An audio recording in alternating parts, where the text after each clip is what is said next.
Pour les élèves de maternelle et de P1, nous proposons Les mains dans la terre, la tête dans les étoiles, un ensemble de 6 heures d'activité STEAM autour de l'espace et de l'environnement, en lien avec les référentiels de sciences, maths et FMTTN.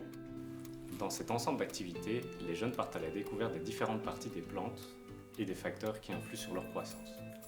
Ils mettront ces derniers en relation avec la culture de plantes dans l'espace. Ils apprendront que les plantes ont besoin d'air, d'eau, de lumière, de température stable et de nutriments pour pouvoir pousser, et ils verront ce qui arrive aux plantes lorsqu'ils font varier un de ces paramètres. Vous êtes libre de choisir le nombre de jours nécessaires à la réalisation des activités et de les répartir sur 1, 2 ou 3 semaines suivant vos emplois du temps. Grâce à des protocoles pédagogiques mis en ligne sur notre site de la rentrée des sciences, vous réaliserez en autonomie avec vos élèves les activités scientifiques en classe, avec la possibilité d'être accompagné à distance par notre équipe pour la préparation. Les activités sont préconisées pour des élèves de 5 à 8 ans, mais peuvent également être proposées aux premières et deuxièmes maternelles. Dans ce cas, nous vous invitons à adapter éventuellement le protocole en fonction de vos élèves.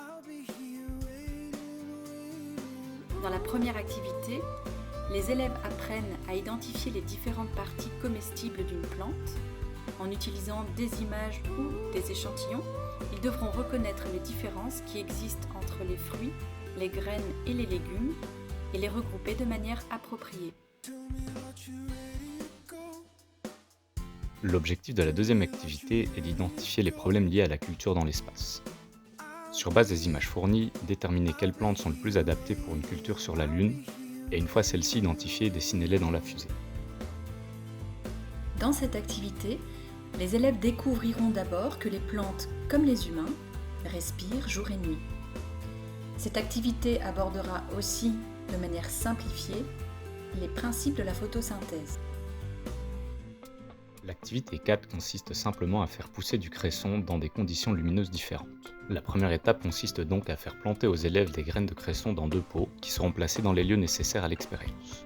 Au bout de quelques jours, observez les 2 pots et déterminez l'impact de la lumière sur la croissance des plantes. Les élèves plantent des graines de cresson dans différents milieux, terreau, serviettes en papier avec ou sans fertilisant, pour découvrir que les plantes ont aussi besoin de nourriture.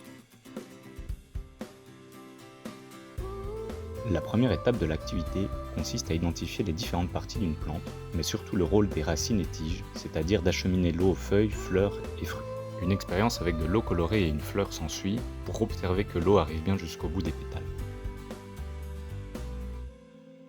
Dans cette activité, sur base des photos fournies, les élèves apprendront que les plantes peuvent s'adapter à leur environnement, même si certains, comme les déserts, sont trop extrêmes pour que la végétation s'y développe. Dans cette activité, les élèves résument les 5 conditions à remplir pour que les plantes poussent sainement et ils se pencheront sur les conditions qui, sur la Lune, pourraient constituer un problème pour les plantes.